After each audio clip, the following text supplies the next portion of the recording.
जिस रात मीर रजा की बॉडी मुबैना तौर पर नर्सरी वाली जगह लाई गई, उस रात एक पुलिस मोबाइल कुछ फासले पर ड्यूटी दे रही थी। उसी रात बॉडी मिलने वाली जगह के करीब 3 मिनट तक एक शख्स क्या कर रहा था? जब नर्सरी के पास बाइक रुकी, उस वक्त थोड़े ही फासले पर एक और बाइक क्यों रुकी हुई थी? उसी रात मस्जिद से एक शख्स पुलिस मोबाइल की तरफ क्यों देख रहा था? उसके अलावा मीर रजा का मुबैना तौर पर पीछा करने वाली बाइक और कार, उनको पुलिस ने अब तक क्यों नहीं पकड़ा? सिंध पुलिस ने एप्पल को मीर रजा का डेटा रिकवर करने के लिए रिक्वेस्ट कर दी है। क्या एप्पल कंपनी मीर का डेटा सिंध पुलिस को दे सकती है या नहीं? ये सब चीजें आज की वीडियो में डिस्कस करते हैं। आप रेड सर्कल देख रहे हैं, यहाँ पे एक बाइक खड़ी है, उसकी लाइट येलो है। 29 जुलाई रात 3:35 हो रहे हैं, जबकि 3:36 पर एक बाइक 22 सेकंड्स के लिए नर्सरी के करीब रुकी, तो कुछ फासले पर दूसरी बाइक भी खड़ी थी। क्या ये दोनों बाइक वाले एक दूसरे के साथ कनेक्टेड थे? क्योंकि जब 22 सेकंड गुजार कर नर्सरी पे मौजूद बाइक वाला चला जाता है, तो सामने से दूसरा बाइक वाला भी हेडलाइट को येलो से व्हाइट करके निकल जाता है। रात 4:50 जहां से मीर रजा की बॉडी मिली, उसके करीब एक मशकूक शख्स 3 मिनट तक उस जगह पे टहल रहा था। एक तो नर्सरी, ऊपर से घुप अंधेरा, जाहिर रात में कोई पिकनिक तो हो नहीं सकती। क्या पुलिस ने इस बंदे को पकड़ा है?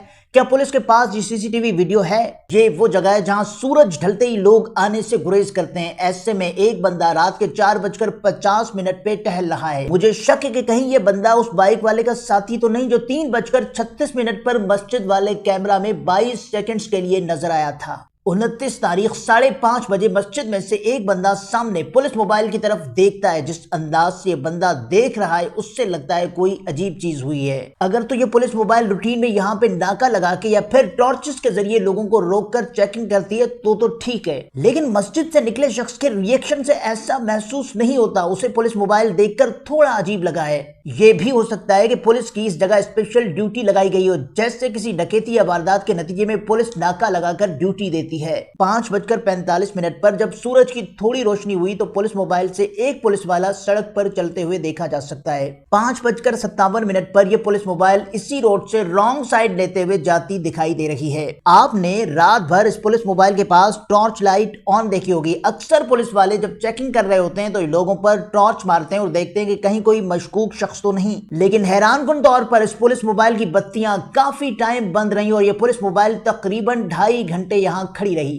क्या नई इन्वेस्टिगेशन टीम ने अब तक थाना मुबीना टाउन के इन एहलकारों से तफ्तीश की है, जो उस रात नर्सरी से तकरीबन 80 मीटर के फासले पर थे, जिस रात मुबैना तौर पर मीर रजा की बॉडी नर्सरी लाई गई? इस चीज का आसानी से पता लगाया जा सकता है कि उस रात पुलिस मोबाइल को किस ड्यूटी पर भेजा गया था, किसने भेजा था, कहां भेजा था, कितने एहलकार थे, कितने बजे मोबाइल गई, कितने बजे वापस आई और क्या ड्यूटी परफॉर्म की। पुलिस ऑर्डर 2002 का आर्टिकल 167 ये कहता है कि किसी भी थाने की पुलिस को कहीं भेजा जाता है तो उसका एक रोजनामचा बनता है। डायरी में उसकी तफसीलात दर्ज की जाती है। थाना मुबीना टाउन से ये तफसीलात मिल सकती हैं। पुलिस मोबाइल वाली कहानी अपनी जगह, लेकिन इन्वेस्टिगेशन टीम ने अभी तक मुबैना तौर पर मीर रजा का पीछा करने वाली बाइक और ऑल्टो कार का सुराख नहीं लगाया, या अगर लगा भी लिया है तो फैमिली समेत किसी को भी नहीं बताया। यहाँ पे लोग सवाल कर रहे हैं कि हमारी पुलिस नाअहल है, गफलत का मुजाहरा कर रही है या फिर किसी को बचा रही है। मेरा तज्जिया यह है कि पुलिस ने अभी तक वो कोशिश ही नहीं की जो कोशिश मीर रजा के केस को सॉल्व करने के लिए करनी चाहिए थी या करनी चाहिए है।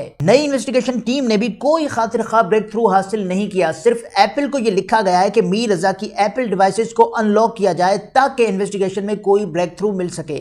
एप्पल आमतौर पर अपने यूजर्स की डिवाइसेस को अनलॉक नहीं करता, लेकिन जो डेटा होता है वो एप्पल लॉ एनफोर्समेंट एजेंसी को प्रोवाइड करता है। एप्पल की अपनी रिपोर्ट के मुताबिक जनवरी से जून 2025 तक दुनिया भर से एप्पल को 28,825 एप्लीकेशंस मौसूल हुई और एप्पल ने 20,212 एप्लीकेशंस को मंजूर किया और डेटा प्रोवाइड किया। मतलब 70% एप्लीकेशंस पर पॉजिटिव रिस्पांस दिया गया। दिसंबर 2023 में पाकिस्तान की तरफ से एप्पल को एक एप्लीकेशन गई कि हमें इस डिवाइस का डेटा दिया जाए, तो एप्पल ने पाकिस्तानी अथॉरिटीज को उस डिवाइस का डेटा दिया। तो इसका मतलब है मीर रजा के केस में एप्पल पाकिस्तानी अथॉरिटीज को डेटा दे सकता है। अभी तक पुलिस की कारकर्दगी जीरो है। ये नई फुटेज अगर बाबर सलीम हमारे सामने न लाते तो पुलिस इसकी भी तफ्तीश न करती। इस केस में अभी तक जो भी पेशरफ्त हुई है वो फॉरेंसिक एविडेंसेस की वजह से हुई है। मसलन डॉक्टर सुमैया सैयद का शाहजेब खानदादा के शो में वो 14 पॉइंट्स रेज करना, जिससे केस बदल गया था। उसके बाद कब्र कुशाई हुई, दूसरा पोस्टमार्टम हुआ, तब जाके कुछ सवालों के जवाब मिल पाए। लेकिन पुलिस ने उसके बाद सिवाय फाइलों का पेट भरने के लिए बयानात रिकॉर्ड करने के अलावा कुछ भी नहीं किया। इनका सारा फोकस ये था कि मीर ने जो किया है खुद किया है, इसीलिए इन्होंने गुलिस्तान जौहर के करीब 100 के लगभग कचरा चुनने वाले लोग पकड़े हैं। मीर रजा के केस की अगली तारीख 24 अगस्त है, लेकिन अब तक पुलिस के क्रेडिट पर कोई बड़ी चीज नहीं है।